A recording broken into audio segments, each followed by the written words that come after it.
Justin Herbert, Lad McConkey, and Los Angeles Chargers head to Tennessee to face Cam Ward and the Titans in an AFC matchup. Now, the Chargers are coming off of a very nice bounce back win on Thursday Night Football. They had that very tough loss to the Indianapolis Colts, which is the team that just beat the Tennessee Titans. My first thoughts looking at the comparison between the losses is, well, look at how many yards both these teams gave up on the ground, and I'm starting to formulate an idea of where I lean with this game and how I can take some of the similarities in the way that they played. It was clear to me that LA had more answers as an offense against the Colts defense, and that they had them on their heels a lot more, whereas the Tennessee Titans, they were a team in their matchup against Indy that really needed to be able to establish a sense of the downfield passing attack. And it's something that's lacked throughout this season. And I'm not going to go too far into, the negatives here on teams, and especially the Titans. I could go on a little bit here, but frankly, the stuff other people have said about Tennessee, I don't need to harp on the low quality of play. Specifically, let's focus on the bright side. All right, so you had 4.5 yards to carry against Indianapolis. What can you do against this Los Angeles Charger team, which is coming off of a very nice performance against the Vikings, where they only gave up 34 rushing yards? And a large part of that was they were able to load the box with 6-7 guys and have nice run-stopping fronts, and sort of daring the Vikings to take shots and saying, hey, Carson Wentz, sit in the pocket there and beat us. And Minnesota was not just able to do that. The Chargers got a ton of pressure on Wentz. He was sacked 5 times in that game. You felt a little bit bad for him, maybe, for a guy struggling that was clearly hurt, but not in the sense of like, oh, man, like, we feel so bad for another team with injuries, because the injuries that have plagued this Chargers team, starting with the offseason to Slater, and then you get Joe Alt back, and then he's hurt. But Joe Alt back in the lineup for the Chargers is a major part of why I think they get a sound win here on the road at the Titans. This is a team, when they have Joe Alt in the lineup, there's a different element to the protection of Justin Herbert. This run game has another identity where they have more power, where Kamani Vidal has a career performance, 117 yards on the ground, a touchdown. He was spectacular. This is a 6th-round pick in 2024, a guy that you love to root for. These types of guys, clearly, that's not his backfield. The Chargers took a 1st-rounder out of North Carolina, and Amarion Hampton. When he's back, he's the go-to guy. But why not root for somebody to get more carries in this system where he's taking advantage of an opportunity? Hampton goes down.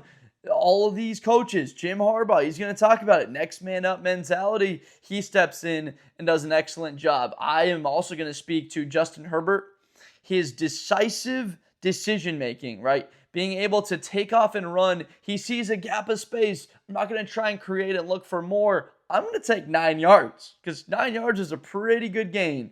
And we're going to live for 2nd and 1.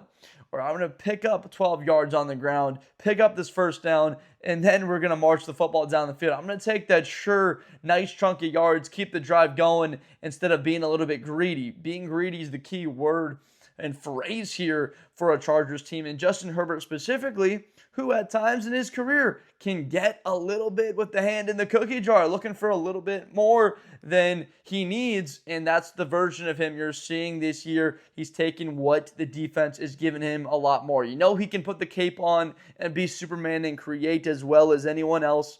But you're seeing a Justin Herbert that I think this is the best version of Justin. He's gone from the gunslinger only to turning the football over, and then to last year cutting it away, and then to this season, he's got that blend of it, and frankly, he's looking like a top 5 quarterback in the National Football League, and his completion percentage is good. He is getting the ball out quickly and not taking all that many sacks. Now, this Charger team is different now. Not that many sacks when Joe Alt's in the lineup, when Mekhi Becton is in the lineup. They need these 2 guys, Becton at right guard, Joe Alt at left tackle. The bump from him to right tackle to left has been some of the more impressive work from an adjustment standpoint. I don't think it's quite like on the baseball. There's like the Dodgers, they move Mookie Betts from right field, or he can play center field, and they move him to second, and then he goes to shortstop, and he's been playing great at shortstop. It's not quite that because there are different positions, but when you move a different position than where you've been a 6-time Gold Glover, and then you bring a guy in a shortstop, a tough position, then Joe Alt, who was great at right tackle in college, and now he's playing left tackle for the Chargers and doing it at a high level, and the entire team is basically contingent on him being available for their ability to win football games decisively. I really think there's a lot of stock to be had in Joe Alt and the importance that he's available. Now, this receiving corps is, first of all, talented, going against a Titan defense that had their hands fully full. I mean, look, Daniel Jones is over 70% completing his passes, close to 275 yards, 3 touchdowns. Wasn't that close to turning the football over. And this Tennessee defense, they sacked him. They got him on the ground a couple of times. It just wasn't enough. And why it wasn't enough was because, first of all, the efficiency that Indianapolis worked with on the ground. The Colts weren't even that great on third down. It's just what they were doing on first and second down, the yards that they were gaining on those early downs, making it difficult. They got to get the Chargers into 2nd and 7, get them into 3rd and 5, find a way to, honestly, and this may sound wild, I know Jim Harbaugh's a run-first guy. I know he wants to go out there and dominate team with an identity, but I want this game to be shortened. I'm coming out and daring the Chargers to run the football, because what does that do? Tick, tick, tick, tick, tick, tick, tick, tick, tick, tick. The clock starts to move a little bit more. If you're taking away Justin Herbert downfield and you've got a double on a Lad McConkey and you're not allowing Keenan Allen to be a go-to guy on third down, the Chargers go to a run on 2nd and 6 because they've got a pass-heavy defensive formation and they're looking at 2 high safeties. They're saying, all right, can we run the ball? And then you're setting up 3rd and 2. 3rd and 3. It might be manageable for the Chargers where they want to be, but the clock starts to move and the amount of possessions that LA has. I'm curious about your thoughts on sort of the tactics I have going into a game like this.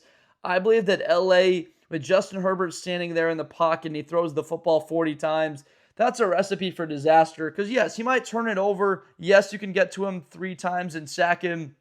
The Chargers are going to get a bunch of possessions, and this Tennessee offense, frankly, just can't stack up. You're watching right now a game where you have a team in LA with an identity, with Justin Herbert at quarterback. You know what you have with them, and with Hampton on the shelf, they can lean into that a little bit. If I'm the Titans, I'm daring them to run the football. Maybe say, hey, we're going to give you this path. Run the football for 145 yards, but limit Justin Herbert and the amount of throws downfield he has. I think that's the only way that they have a shot in this game is getting the Chargers to 3rd down and not, because they can't match up. Remember, no L'Jarius Sneed. He's on IR. One of the best corners in football. A great cover guy. Without him, everyone moves up one, and this isn't a team with a deep amount of talent. I'm sorry, but without a fully healthy Jeffrey Simmons, this is a Titan team that's got a lot to work with here. On Cam Ward's plate, how can they find a way to keep this game 1 score in the 4th quarter? It's running the football themselves. Can Cam Ward show a little bit more athleticism and get outside the pocket and extend plays and get those 3 off-script first downs that offensive coordinators love to talk about? Can he connect? Is it with Helm? Is it with Dyke? Is it with A.O. Manor? One of these wide receivers, can someone establish themselves? Is it a tight end with a breakout here? You feel for Ward. I believe that in this upcoming draft, you almost have to go wide receiver. It's just tough watching this offense because it feels like they need a tight end. It feels like they need a wide receiver. It feels like they need another 2 offensive linemen and 5 players on defense. This roster feels pretty far away from competing with a team like Indianapolis or competing with a team like the Chargers or even Houston from a roster-to-roster standpoint. That's where you are when you take a quarterback first overall, is you could ransom that and maybe get more picks. I know it wasn't quite the the type of talent as the year before where you could have gotten more. Titans are in this spot. They've done a disservice to Cam Ward. I feel for Cam and what he has to deal with and what this team will look like in the future. I'll tell you this, Indianapolis is going to be good again next year. I don't see any reason why Daniel Jones goes from being a top 10 quarterback to falling off the face of the planet. The truth of it is that on the other side of Tennessee this week in an LA team, they're well coached. They got a good quarterback there, a good defense. I don't see a path to victory here for Tennessee. I've got the Chargers with the cover on the road, 34-17. They come up with the win. Going to ride with the hot hand in Herbert and this offense. Let me know down below in the comments what you think. Does Tennessee have a shot? Am I missing something here that I'm not going into enough, or do I seemingly have what you think is the right idea about this matchup? I want to hear from you guys. Let me know down below in the comments your opinions on this one. And please, if you have not already, subscribe for more Blitz with Blender content in the future. I'm Josh Blender. Hopefully your go-to now or at some point in the near future for all things college, NFL football with news, breakdowns, predictions, the live stream content I'm starting to get ready to prepare more for. It looks like that is going to be not quite a major factor in the videos in the 2025 season, but getting into that more in the offseason and then in 2026 as we grow the brand and the channel a little bit more and get something more sustainable going here with it. But I got to say, from the bottom of my heart, for all you guys that have been watching, thank you so much, and I'll see you next time. Best player in college football. That Georgia and Ohio State game, New Year's Eve, is going to be a classic. Josh Blender, hi everybody, I'm Josh Blender. To the 40, 35, 30, Espinosa to the 20.